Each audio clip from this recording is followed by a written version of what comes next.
गिरौदपुरी में खुशी मनाए गुरु बाबा के जन्मदिन। गिरौदपुरी में खुशी मनाए गुरु बाबा के जन्मदिन। बछर भर में आगे जयंती मन भावन बड़ शुभ दिन। बछर भर में आगे जयंती मन भावन बड़ शुभ दिन।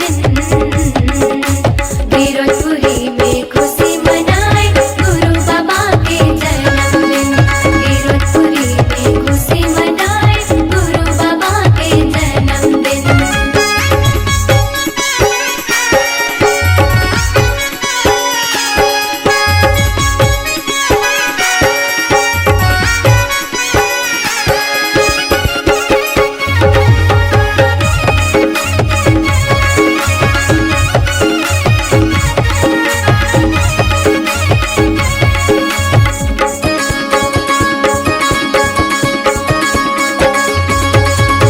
चारों मुड़ा चारों खानी हटुक के भारी हर्षोल्लास में।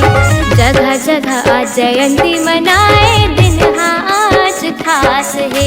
जोड़ा जत्था में पालो चढ़ाए रहे बाबा के उपास में। पंथीला नाचे मंगल गाए खुशी खुशी के मिजाज में। खुशी में डूब के नर आओ नारी, खुशी में डूब के नर आओ नारी।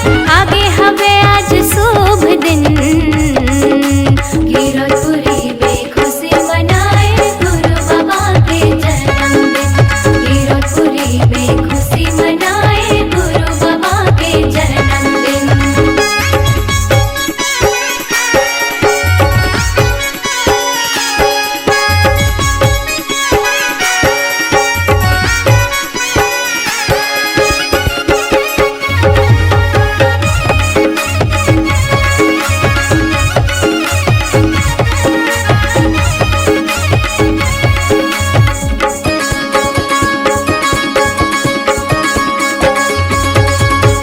गिरौदपुरी में मेला भराए जन जन मन सकलाए है। खुशी के दिन है 18 दिसंबर साले में एक फिर आए है। सादा सादा आज तन और मन है झंडा सारा लहराए है।